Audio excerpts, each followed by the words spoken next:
Welcome, our hometown publishers. Today's office hours.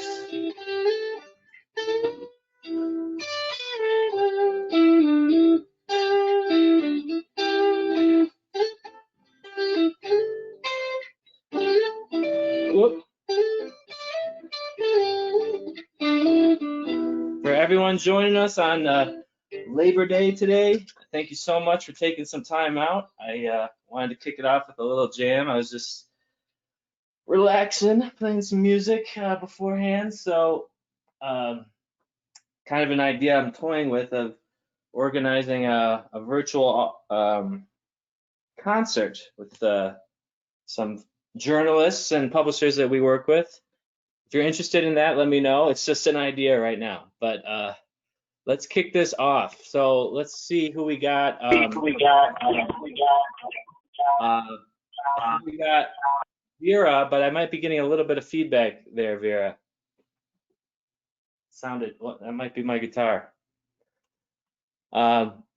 It's okay. Sorry about that. I had to mute the audio. Oh, okay. Gotcha. Oh, but did you take a phone call or something? Oh, I think there might be, I don't know, you seem to be cutting in and out. No, I'm okay. I had you on mute. Oh, gotcha. Okay. All right.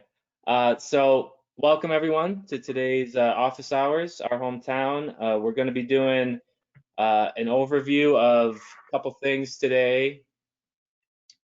I'm going to share my screen here. Make sure I share the right screen. I think I'm sharing the wrong one right now. Yeah, those are my notes. Okay, so we're live with office hours. We do this every Monday at noon Eastern. And today I want to just start off like we always do, going over some of the latest news from our hometown. First of all, I want to announce in 2 weeks, well, less than 2 weeks, 2 weeks from last Friday on September 18th at noon, we're going to be doing a virtual conference on reverse publishing from WordPress to InDesign. And we've done this a couple times now. I think we did one other virtual conference, and of course today's office hours is on reverse publishing. Really, I think September is going to turn into the month of reverse publishing. I'm going to just be talking about it a lot in our newsletter, in several office hours, because we really believe that this is a huge kind of like paradigm shift for the news industry. If you could get used to this idea of doing things in reverse, your whole process could be much more efficient than it is now.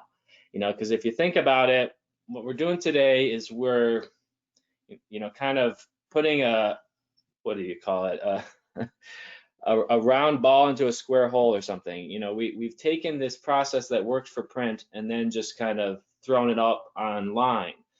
And you know, there's really nothing wrong with that. A lot of our customers are going to continue doing that for a long time, and that's a large part of our business. You know, so I'm not going to talk that down. You know, in terms of the PDF conversion to HTML, we're happy to do that as long as, you know, there's a need for that. But I think that there's a lot of publishers out there that are looking for, you know, ways to do things differently, maybe get the content online a little bit quicker. I mean, that's probably, in my mind, one of the biggest benefits is that reverse publishing turns the whole process on its head. And so your content is created on the website first, and it can be published immediately on the website. That allows you to be more real time with your readers and, you know, just get stories out right away rather than waiting for the print edition to come out. And then what you can do at the end of the week when you go to lay out the print edition, you just take it all from the website, bulk export it to InDesign, and lay out your paper. And we're going to show you how that whole process works today. So that's a teaser a little bit for the virtual conference, but also an intro for today's office hours. Okay, also in news, we've got the Nna Convention coming up at the beginning of October 1st through the 3rd. And we're really excited about this, just super proud to be part of this organization. And we're going to be doing 5 flash sessions which is more than I ever expected to give, but I gave them a bunch of ideas for what I could talk about, and they took me up on all of them. So we're going to be doing rethinking paywalls for paid print newspapers, rethinking paywalls for free print newspapers. We did a virtual conference on that last week on Friday. We'll be doing it again with more detail. Well, actually, it's going to be a slightly different presentation just because it's a different format. So it will be new info. And then that afternoon on that Friday, October 2nd, we'll be doing reverse publishing from website to InDesign. You're probably starting to see a pattern here. What I did is I came up with this schedule for NNA, and then we just held our own virtual conferences on each individual topic. That was kind of just part of my strategy for preparing for the NNA. So I didn't have to do it all last minute and come up with 5 different presentations. I spaced it out over time and tested things out. And at this point, we've done all 4, except for the reverse publishing one, which is going to be in 2 weeks. So we've done 3 out of the 5 presentations already. So I'm just super excited to do these again for NNA. Another one that we did, the first one that we started out with in this series, was producing high yield content from video interviews.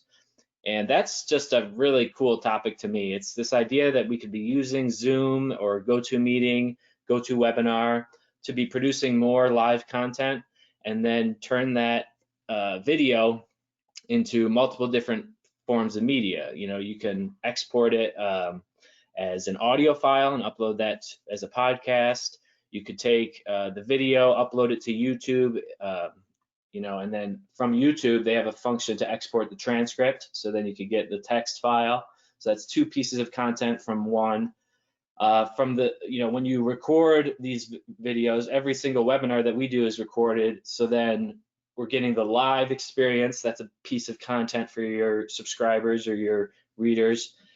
And then you also get the video after, which is going to be part of your archives. So people can watch that video at any time. They don't necessarily need to be there in the live environment. So right there, that's really 4 pieces of content from 1 hour long interview or a half hour, however long you do it. We do our interviews with publishers, but I would say that a local newspaper could do it with a town official, a local business owner. You could use this as a way to market local businesses, just interviewing with them. And actually, that's something that the Wilson County News has started doing on Facebook Live. I'm very impressed by their consistency on that. I think it's every Thursday at noon, I want to say, or maybe it's 11. They do this Facebook Live, and they go over the news. They go through the print paper, and as a publisher, you've got so much content to talk about. I mean, it's so easy. You don't have to come up with anything. You're already producing this stuff for the print edition, so you just got to talk about it in long form on a video, and you've got a whole new channel of communication with your readers. Because people, their interests are diversifying, and I think at the end of the day, we just want to be wherever our readers are. And some readers get their information, they prefer podcasts as a way to get the news, or they prefer video. And so if we can meet them there, that's how we're going to be successful. And then the last one is talking about, this is on the Saturday session. I'm really excited about this one. We did a virtual conference on this with Tom Lapis and Cecile Werman. Cecile will be joining me for an interview in the paid paywall session, but Tom will be joining me for the donation strategy session. And he was just super innovative through the whole shutdown, really was not timid about asking for donations and coming up with creative ways to raise money for the paper and for local businesses at the same time. He's a very, very creative guy. So we'll be hearing from him and looking at what he's doing at Henrico Citizen. Okay, that was a lot there. Now let's take a look at some other news, and we'll be getting to the main topic of discussion in a minute, but I really just wanted to talk about paywalls for a second. Just coming off of all these virtual conferences, the last 2 we did were on paywalls. This is just some really, really exciting news as far as I'm concerned. When I actually started in this business about 12 years ago, it was at a time when people really didn't know what to do with the internet, how to monetize it.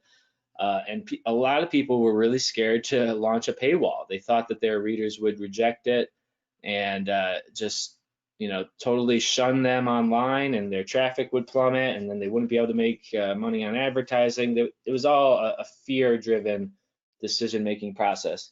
But the New York Times led the industry back in 2011, okay, when they launched their paywall. So let me just read from this article. I think it's really well put what Jack wrote here, because we've been monitoring the New York Times and for years, but they had a huge story in August that I want to tell you about.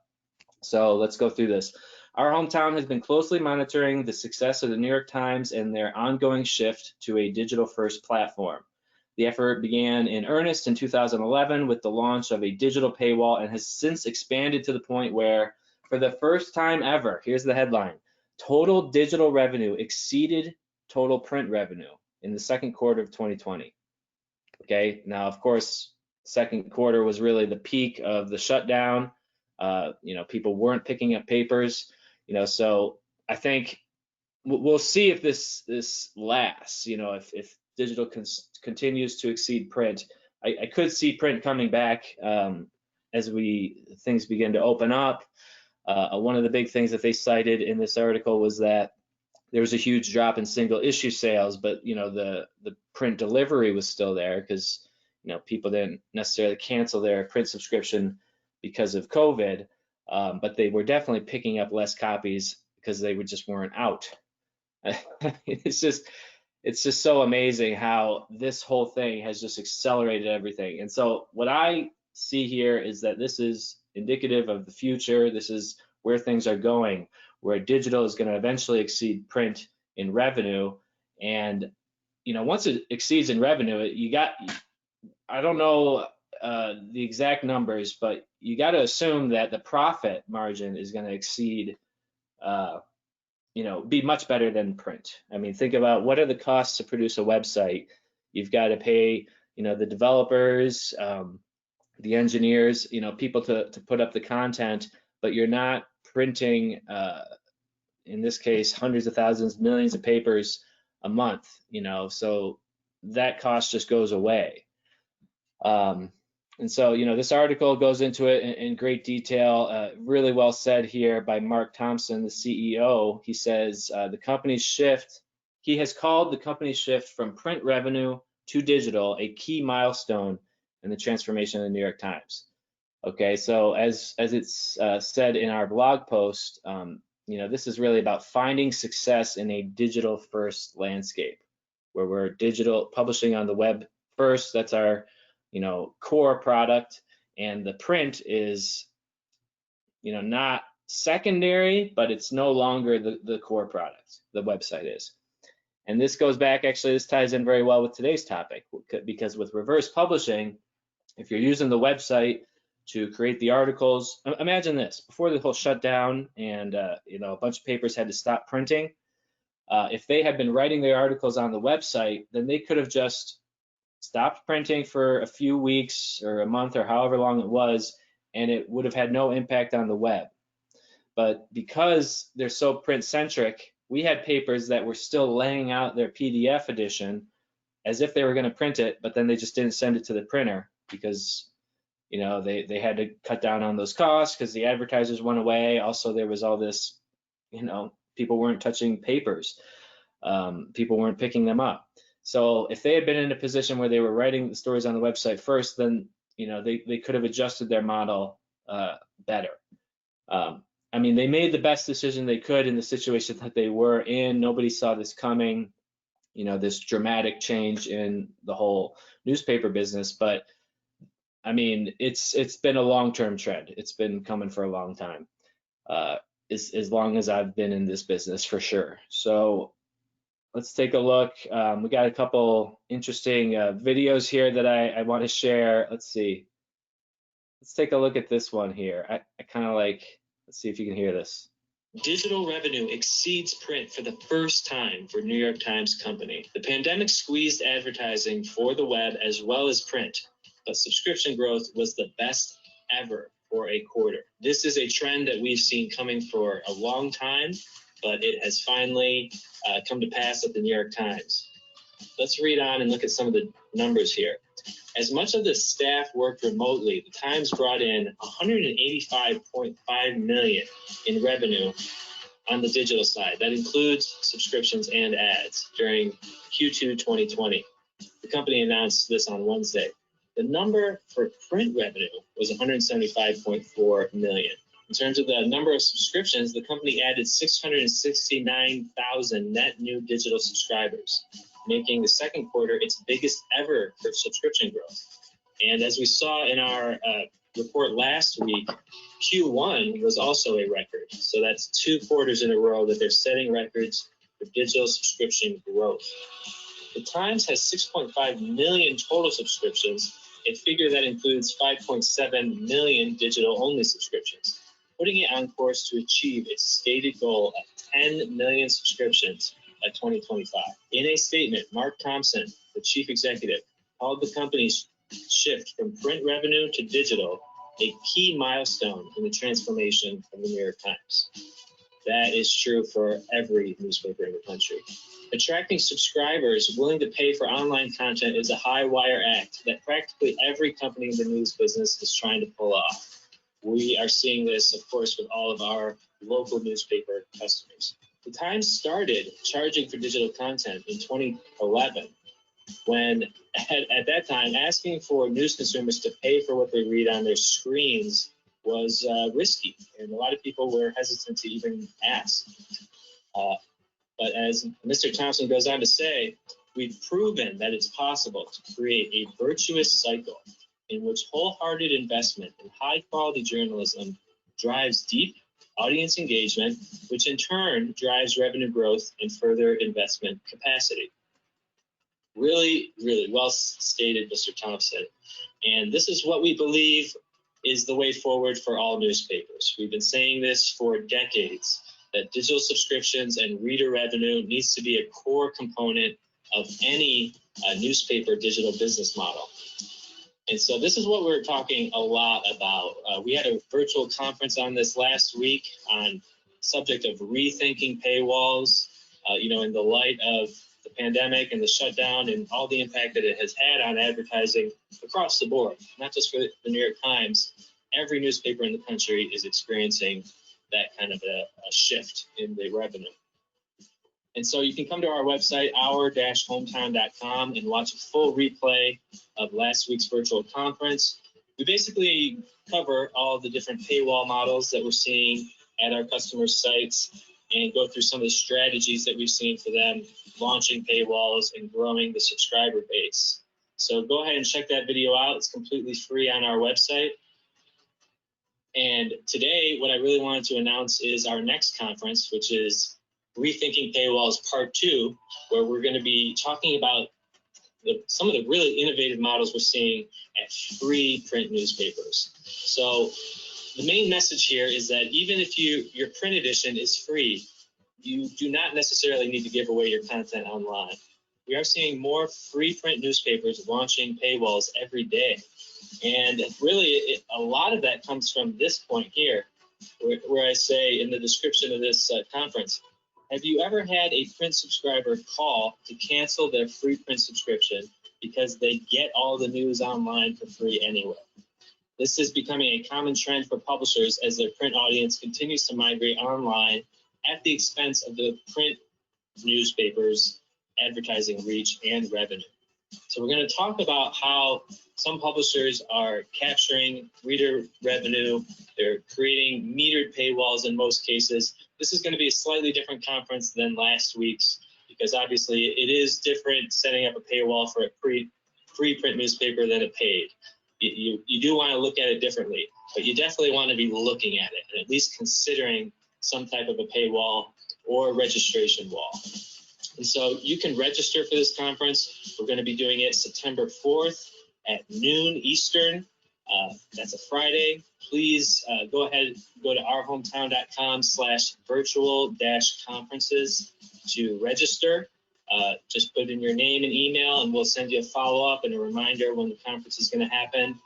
It's going to be a live broadcast, so there's a lot of interaction and opportunity for asking questions. So I really hope that you'll all consider joining us. And even if you can't make it at that time, go ahead and register, and we'll send you a recording of the whole conference after we're done. My name is Matt Larson. I'm the president and CEO of our hometown, where we help newspapers build websites and develop digital business models.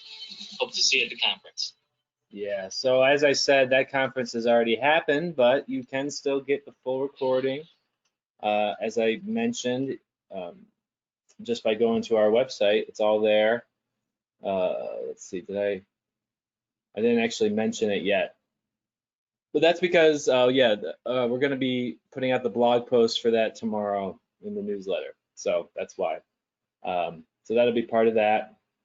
So you can watch the whole video. And it went very well. I had a ton of discussion there. Vera, I don't know if you can chat yet, but that was more engagement than I've seen on any conference yet. I think maybe it was a little bit more of a, I don't want to say controversial topic, but it was less of a like obvious thing. So some of the publishers were kind of saying like, well, should we really be locking down all of our content? Do we want to give away the e-edition? We had a paper up in New Hampshire that was kind of debating me on that a little bit. And I thought it was a very interesting conversation because of that engagement. So. Yeah, there was a lot of good questions on that. Yes. Yeah, you had a lot of good questions too. But I'm always really interested when someone comes to me, because every newspaper is so different, and we work with a lot of different weeklies and a handful of dailies, and we see all these different models. So it's really tough to make a broad statement like every newspaper should have a paywall. And so I expect pushback on that, but I really do believe it. There should be some type of a paywall, even if it does give away a good amount of the content still, just to kind of keep that traffic up there. You want to have some premium content, because there's always going to be people that will pay for that in your community. You got to look at it like a bell curve, in terms of what people are willing to pay. And so, certain members of the town council, members of local government, they're probably going to want to read every single story that's in the local paper, and maybe they prefer to do it online. So we want to give them that option, but we also need to fund it in a way that doesn't hurt the print edition, because especially if you're paid in print, you could be hurting the print. But as we talked about in the conference, you could be hurting your print circulation by giving it away online, which then hurts your print revenue even more than it's already hurting. So, we want to stop that. Okay, so that's enough on that. We're talking quite a bit here about our hometown news, and so I'll be getting to reverse publishing in just 2 more tabs here as we go down the line. Now, I just want to remind everyone that there has been an update to MemberPress, and if you're using Stripe, I think the update was actually on the Stripe end, and so what needs to happen is if you see this message on your dashboard, MemberPress security notice, this isn't, some weird hacker kind of thing. Like, it's not a security notice in that way, but it is an issue with Stripe. And so you need to fix this error. This is definitely something that needs to be done as soon as possible. So if you still have this notice on your website, please first just contact ops. You can email ops@our-hometown.com and create a ticket. But the whole process is detailed right here. There's basically 2 steps. We need you to go into your Stripe account and set Our Hometown, the email, ops email, to an administrator on your team within Stripe. Because right now we're probably just at the developer level, but we need the administrator access to fix this problem. And then once that's done, then either respond to the ticket that you started initially or create a new one, and just let us know that we've been invited, and then we'll go in there and make the change. Okay, really easy thing to fix. But it is an important thing to fix as soon as you can. All right. Last thing I just want to point out was last week's blog post. I really like this one. I was not even aware of a lot of these options for Ad Rotate Pro. It's pretty cool, but this plugin, as many of you know, is how we deliver the banner ads, a lot of the different web-only ads on the site. The ads that click through directly to the advertiser website that you upload to the website yourself. These are different from the ones that we extract from the print edition. These are just for the online-only versions. But if you come into Ad Rotate Pro, what you'll find is this article is basically about different ways that you can kind of clean up the Ad Rotate Pro ad manager, because it can get to be kind of messy. So if you go into your Ad Rotate Pro adverts and you see something like this, which is just like a ton of yellow, a lot of adverts that need attention, a lot of ads that have expired, you might want to think about going in there and cleaning that up. And using these bulk options, it makes it really easy. Again, I didn't even realize these existed, but you can come in here and do a bulk change. So a couple of the things that you can do in bulk are deactivating ads. So you can select 10 or 20 ads that are expired or just need to be taken off the site, and you can deactivate them. The second option is to archive ads. Now that's a great option for any ads that you think you might reuse in the future. This is a way to get them off of the main dashboard and the main plugin interface, but not delete them. So if you ever want to bring them back, they're always going to be in your archive. And the best way to do it at that point would be to duplicate the ad and then run it again, because you don't want to just really keep using the same ad. I think it's good to just have that record of having this ad in the archive that ran for a year, whatever, 6 months in 2020. But then if you want to use it again in 2021, you just duplicate it, so you still have that record of how long it ran before, what were the stats during that period. Those are all preserved in the archives. So then you can kind of compare it to the duplicate when you run it again. But if you made a mistake on an ad, or whatever reason, you just decide there's no way I'm ever going to reuse this, and you just want to clear it out, you can move it to the trash. It will be deleted permanently after 3 days, but during those 3 days, you can actually pull it out of the trash. Okay, and then reset stats will reset all the recorded stats on a selected advert. And I'm not sure exactly when this would be useful, but it's there as an option. So let's say you ran an ad on spec for a week and hadn't actually sold it yet, and then you wanted to just get a clean slate and run the stats for real once they actually started paying or something like that. That might be useful there. Okay, and just a whole bunch of different tips in this blog post. I mean, quite thoroughly written, I gotta say, Jack. And this idea actually came from Terry over in customer support. So, if you guys ever have questions on how to do things, please don't hesitate to send them to ops, because a lot of those things eventually become blog posts.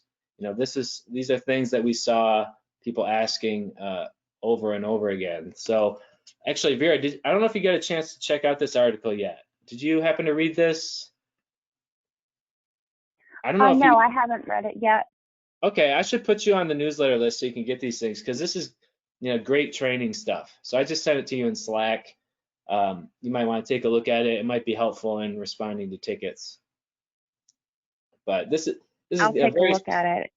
Yeah, it's a very specific issue. It's related to just basically cleaning up your ad rotate area. Not something that people necessarily complain about a lot. I think this is just usually something that Terry would see when she was training people. She'd be in their site and just point these options out at that time. But we wanted to bring it to the forefront today and last week. Okay, let's do this thing. We are finally here. Reverse publishing. This is what today's office hours is really about. And as I said in the beginning, this is a concept for just changing your whole workflow. If you could write your stories on the website first, publish them in real time, and then bulk export them to InDesign, you would basically eliminate the need to update the website after the print edition is put out, which is how most newspapers do it. You know, a lot of newspapers will do it manually. They'll copy and paste stories from InDesign onto the website. But most of our customers use our full service PDF extraction, where they just send us the print PDF and they're done. And that's why it's so popular. They can just hand it off to us and we handle the updating. And that's actually what we're doing for Wilson County News right now. And they're going to be my example because the publisher there, Kristen Weaver, is considering moving to reverse publishing. And so I turned on the feature for her because that's something that we're going to be announcing in tomorrow's newsletter.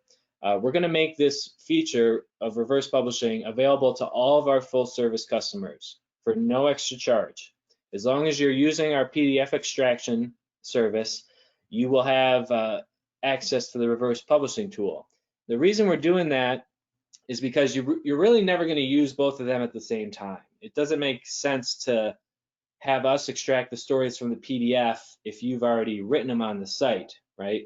So we're releasing it for all full service customers so that they can just see what it's all about. They can really get their arms around it and just basically play around with it.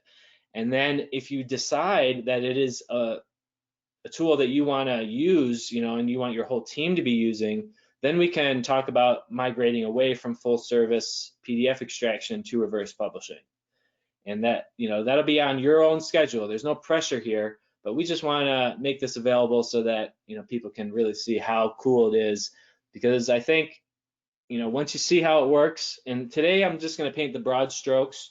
We're going to go into more detail in future office hours on all the little details that are available for making this work with whatever your process is. But I think hopefully there'll be a kind of a light bulb moment today for people listening, because I really believe this is the way of the future for newspapers. So let's walk through it step by step. I'm going to go into the dashboard for Wilson County News and just kind of give you an overview here. So I guess the whole process really starts with writing your articles, okay? That's the first step is writing the article in WordPress. Now that's the change, because you're probably writing a lot of your stories in Microsoft Word or Google Docs, but you could actually use the WordPress site for your composition, because you can come in here, and I'm not going to save any of these articles, and I'm really not going to demonstrate publishing an article or anything, because this is a live site. But if I were to come in here and create a new article, this is just like a Word document. I've got my title, which is like the title of the document. I've got my body, and I can drop my images in here. I can format it so that it looks exactly the way I want to on the website. I can see a preview of it, and it just gives me a lot more control of the way things appear online. And so, basically, rather than using a word processor that's, software downloaded on your machine, you can use this word processor that's in the cloud and is displaying to your readers, is available to display to your readers at all times. So to boil it down a little bit more, this turns the website CMS into your pre-press and website CMS. You get 2 for 1, because you can write your stories for the print edition on the same platform as they're going to be displayed online. Okay, so the first step is writing my articles, and there's all kinds of cool tools in here for managing that workflow. For example, we can create custom custom statuses for your articles. So in this example, they haven't really customized this yet, so there's just the 2 default options. But we could create an option for, let's say at Wilson County News, ready for Kristen's review. That's the publisher editor there. So you could create a custom status for that, and then when you're working in here all day long, remember, everyone's now working in one place rather than having articles scattered all over on different computers and emailing each other, Word documents. Everyone can see it in one place. And so she's not actually displaying the status because she's probably not using it, but we can display the status on this list here so that you could then filter. But you can always filter actually with this drop down. So I could come in here. Let's see if she's got any drafts in here. She might not. Oh, she does have one draft. Okay, so that would be a way. Hopefully you can kind of see how this would work, because you have writers coming in here, creating drafts, not publishing them online, set the status to draft or ready for review, and then the editor can just come in here, filter to see all the draft articles, and then do their thing and make any changes or recommendations to the author on how to, make that article stronger. Does that make sense, Vera? That part? Just Yes, using. it does. Okay. So now I your do have a website. question, though. Yeah, go ahead. Sure. I didn't mean to interrupt, but That's okay. it tags on to Fridays where people were emailing. You'll see those as drafts also. Right. Yeah, if you're using the email to post feature, then yes, that is actually a setting within email to post. So you can have it set those articles as drafts, which would probably be the best way to do it. So that every article coming in from email goes into the CMS. It shows up in this list just like all the others. So it's as if it was created in the CMS directly, but it's set as a draft automatically. So then, yeah, that's probably the way to do it. Because when you're emailing articles in, you just write something off on your phone really quick. It's probably not, necessarily ready for prime time. It might need a little bit of tweaking. So, you can have your people in the field at the game, reporting the scores. They could be sending an email to post. And what you could do, actually, probably a good process for this would be to email it into the website, but then copy the editor or someone that is at the paper, that's like on at their desk, and copy them on the story. So then they see, okay, they just submitted one to the website as a draft. I'll go in there now and maybe clean it up a little bit. Maybe maybe the email to post just has like the scores and just like some of the plays, and it's not really a fully completed article. And then the editor can go in there, clean that up, and then publish it on the website right then. So once it's in the website, you have full control of whether it's a draft or published or not. Okay, that's a really good point. It's a good connection. Any other questions so far, Vera? No, it's pretty straightforward. That was the only one I had. Okay, let me check and see if any of the attendees have questions. I don't think I've seen any pop up yet. So that's good. So let's keep moving on here. So now we've got our articles in the website, and some of them are live, some of them are still drafts. And that's the other thing I want to point out. Meg Norris does this in a very specific way. She does not publish the articles on the website until the print edition comes out. And I do see the logic to that for sure.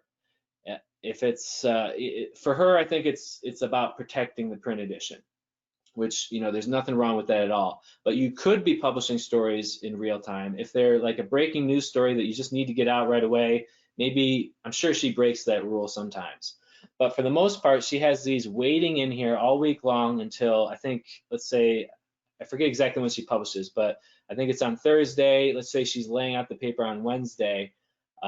You can have the articles in here as drafts, but then you can have them scheduled to go live. So let's take a look at that. We talked about this in another office hours. You can schedule an article to go live right after the print edition goes out. So let's say your paper hits the stands Thursdays at 8 a.m. You can have these articles go live on the website at the same time. So then it's kind of like your whole publication is released at once. It's a neat way to do it. Okay, so then let's get back to this page, the article list. So I've got all my articles in here. Now let's say I'm at the point on Wednesday night where I need to lay out the paper. What I'm going to do is go down to this plugin, which again is going to be available to all full service customers starting this week for no additional charge. As long as you're using our PDF extraction, you'll get this to experiment with. And you're going to get to come in here and play with all these features. So when you go to the reverse publishing tab, you have this screen. And we've got a couple different options. I can choose what edition to export, because we're always going to still want to be categorizing the articles on the website by edition just to keep things organized. So then I can choose the upcoming edition. I'm just going to do an old one because she is still using full service, so she doesn't have, I don't think she does have some articles from the 16th, but I don't think it's going to be a complete edition, so I'm just going to use an old one. So you can export the whole edition at once. You can export individual categories. So let's say you just want to lay out the front page or the obits page or something. You could just export articles that are in those categories, and just, if you're doing it more piecemeal, I think that makes sense. And these kinds of details really show just how flexible this thing is. You can apply it no matter what your paginator's style is for laying out the paper. There's a way to make it work with this export tool. Okay, we don't really need to talk about those different options, but down here we've got the character styles and paragraph styles. So this is pretty neat, because what we can do here is we can take the styles that we have set in InDesign and put them in these fields, and then the export tool will assign those styles as tags to the content as it's exported. And then when you import it into InDesign, it automatically applies those styles. Okay, so you'll see what I'm talking about in a second. It's very powerful when you see it actually happen. So let's just get to that. So now I've got my edition selected. I've got my paragraph style set. I could also do character styles, but I don't need to do that today. We'll just do an export. So when I hit that export button, it's going to download a zip folder. Okay, because there's a lot of stuff in here, so it's got to be in a zip folder. It's and it's also in a folder, so that's why we do it as a zip. So I'm just going to double click that, and in a second it unpacks that zip, and I've got all my content here from this edition. So these are a whole bunch of images. Basically, this folder is composed of images, and then there's one other file in here, a very important file, which is the XML file. Okay, and it has the date in it, so you can clearly find this. So let's just see, we've got this big folder. It's from the 2028-26 edition. Now let's jump over to InDesign. Okay, I've got my template here, and I'm always interested to know, I think a lot of papers do follow a similar template each week for the home page and different sections. Some people lay it out fresh every week, so your process at this point may differ a little bit than what I'm going to show you, but I'm just assuming I have a basic template ready. Then I just go to File, Import XML. Okay, now I have to find that edition, which is going to be in my Downloads folder. Okay, and that was 8/26, right? Now, if I open this up, I'm now running this function of importing XML. So all these JPEG images are not going to be clickable. So you really can't make a mistake here. All you got to do is go down to the one thing that is clickable, which is that XML file. Okay, and now XML looks like this. It's just a bunch of text or code, really. It's text with tags, different things that look kind of like HTML. So, and that's because XML is like a variant of HTML, or vice versa, rather. HTML is kind of like a branch of XML. So we have all this information from the website. And so we're just basically exporting it in this bulk form. So when I say open, I'm going to want to merge the content in all cases, I would say. You can also append it, but then you're going to get duplicate articles. So I would recommend merging all the time, because what we can do now is we have the whole edition here, the current state of the website for this edition. But if I make a change to any of these stories, then I just simply do that XML export again, then I merge it in InDesign, and then it will just replace the first story. So, if there's some error, a person's name is spelled wrong or something like that, you can make the change on the website and then update it and sync it up with what you've already laid out in print. So I'll actually probably show you that today. That'll be kind of a cool demo.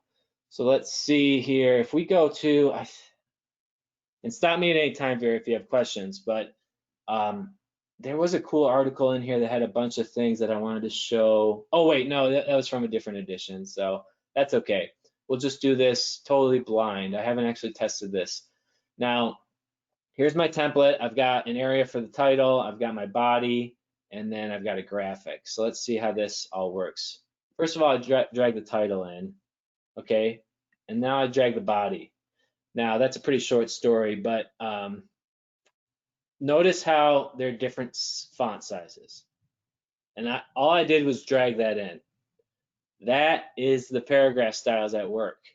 Okay, so if I look at my paragraph styles here, I'll go to table, or wait, what is it? Window, styles, paragraph styles. These are gonna match, where'd that show up? It showed up on my other screen here. Hold on. Get this over here. Okay, so now I've got heading 1. That is a paragraph style that has already been set in InDesign, and that matches the title tag. So it applied heading 1 to the title that in the XML file, and then it was able to automatically apply that style because it had that tag on it. So that headline came in and it already looks perfect. And then the same thing with the text. That's set to 10-point font. You could set it, you know, any kind of paragraph or character styles that you have in your InDesign templates, you can, you know, automatically apply those with this process. Okay. Does that make sense, Vera? It does, yeah. Okay. Now let's do the last thing. If I want to lay out the graphic, I've only got one image in this story, so I'm going to open that up, drag in the graphic, and there it is. So this story looks great, but you know what I might do? Maybe it actually fits this other section a little bit better. So I can just, now watch this. I want to point something out. I've got a couple stories here, this one and then one above it, okay? I don't know if you can see this. It's really small. It's probably even smaller on your screen. But there's a little blue dot in the corner of these elements for this story. Okay, this story about the coach. So if I have already placed an element, it's going to have that blue dot next to it. This story has not been placed, so it doesn't have those dots. But if I want to move this story, the way to do it is just to go back to this XML console here and drag in that title again, but put it in a different area. And it just automatically moves it for me because InDesign is smart enough to not place the same story twice. It's going to help you avoid that. Now, I want to move the body too. This is going to fit a little bit better over here. And look at this. Now, what I actually have to do in this case is I need to tell InDesign to link these two boxes because I hadn't told it before. They were just separate boxes that were set up on the template. So now I've made that connection. And it looks like the story keeps going on because it's got a red dot, red plus there. So, you know, I probably wouldn't do it like that, but, you know, I might extend this on page 5 or something. So, you know, I could take this little bit extra and, whoops, put it on another page.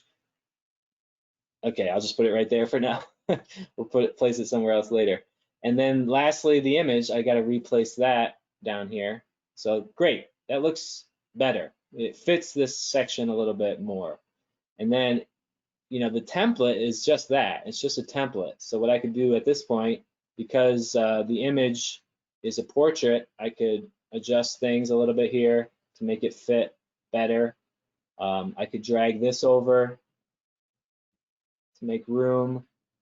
And, you know, I don't know if this is going to quite fit, but, you know, at this point, you're using your graphic design skills.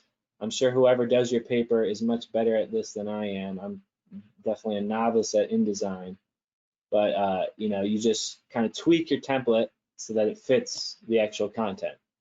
So something like that is how I would lay out this first story.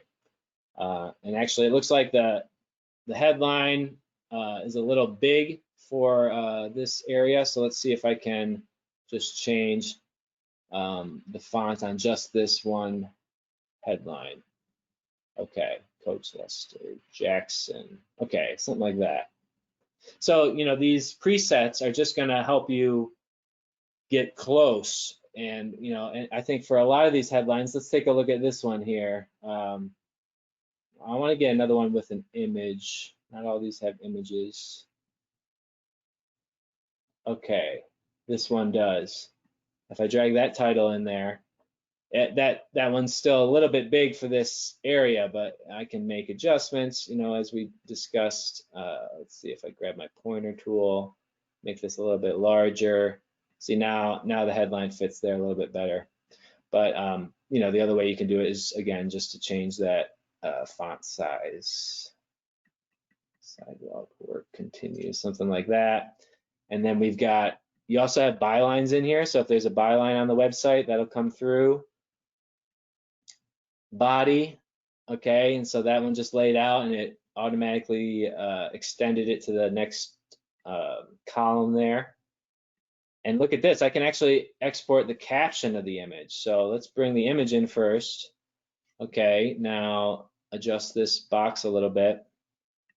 I'm gonna make room for a caption here. So let's add another box underneath the picture. And these all are things that you probably have in your template, but I didn't think ahead on this one. So then I can drag my caption in there, okay? So I just laid out 2 stories just by doing drag and drop. I think another benefit of this workflow is that you're not going back and forth between different programs, going to your Microsoft Word, going into email to download an article that was sent to you from a reporter. They're all in the website, so you can just access them in one shot. We bulk export it and then it's all right here. So, really this could streamline things a lot for your paginator. And as the editor or the publisher, you can just, make the decision that, okay, all these articles look good on the website, they're ready for print. You could export the XML zip folder yourself and then just email that zip folder to your paginator. Or they could go in and pull it out themselves, either way. But it just makes the whole thing very portable, very flexible for any workflow. Okay. Any questions, Vera? That's pretty much the broad strokes of the process. We'll get into more details in future office hours on little things that you can tweak with that workflow, but that's basically it. No, I'm actually quite impressed with the tool. When I used to build a paper, there were so many different hoops to go through. This is quite simple. Yeah, so that means a lot coming from you. So you were the paginator. Was that at Trader's Guide or was that a different paper? Nope, it was at Trader's Guide. I built 2 papers. I had the Trader's Guide and the penny savers that I had to do. Right. And I couldn't do them all at the same time. I had to do one and then the other. There were slight differences, but the program we used, you had to use the template and try to squeeze things to make it fit, but there was a lot of handcrafting as well. This right here, you just drag and drop. It's so simple. Yeah, it's as simple as it can possibly get. But if you want to really get into the design, I mean, there's some beautiful newspapers out there that do all kinds of crazy things with graphics. I don't know what the terms are for them necessarily, but they really get into the design. And you can still do that stuff, but this is for getting the bulk of the content on there, making sure it matches what's on the website so everything's in sync, and just making it as simple as possible to so you're not even copying and pasting anymore. It's just the drag and drop.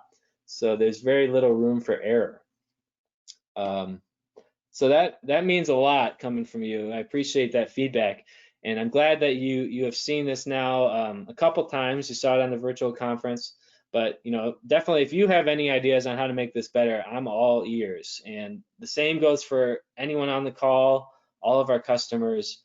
We want to make this as useful and as versatile as possible. So really we're totally open to that. This is not like a set in stone type of thing. It's still an evolving product, and we expect it to continue to evolve as the needs of the industry keep changing.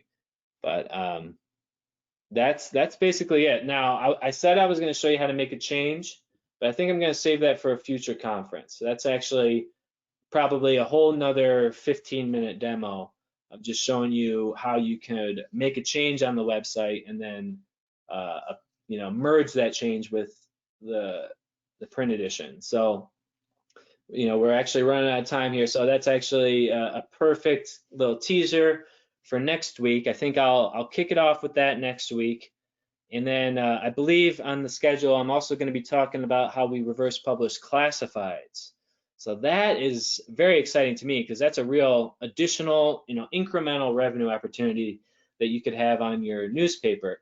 Because if right now you're publishing your classifieds in the print edition only, that's great, but we could also be generating revenue through the website 24/7. People can place their orders on the website, and then you could reverse publish them to print, just the same as we did for the articles. It's a slightly different interface. It's a different plugin that you would use for that. But think about it. I mean, then that's going to open up all this opportunity for you, because now you could do online only classified ads, and it could just be maybe a lower price point, something that doesn't have any kind of a deadline. Forget the lower price point thing. It could be the same price point, but the advantage of it is that if someone has missed the print deadline, they've got a garage sale coming up this weekend, they got to get the word out, they could run an ad just on the website, but it would be the same process for them if they were to place a print ad, okay? They could go in to this order form and just check the box for print and online, and now they're going to get on the website and in the print edition just by doing one order. And this cuts down on the paper's labor. They don't need to take the order over the phone anymore. They don't need to be even available. They don't even need to be in the office to collect these orders. Like I said, the order form will be online all the time.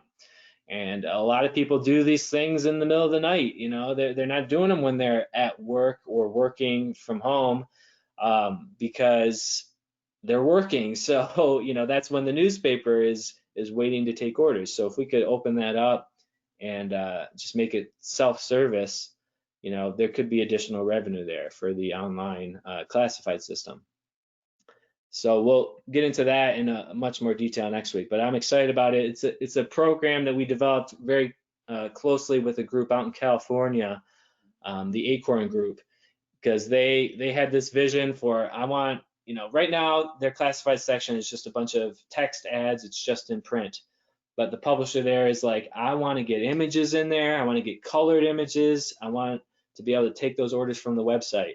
And so over the last couple months, we've developed this program with him where he can now get his images from orders placed on the website. He can get those into the print edition.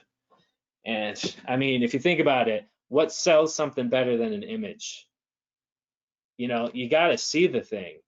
The days of just describing your products, like the motorcycle you have for sale, the car you're trying to get rid of, I mean, you're just gonna get way more responses for people interested in the car if they can see how it looks.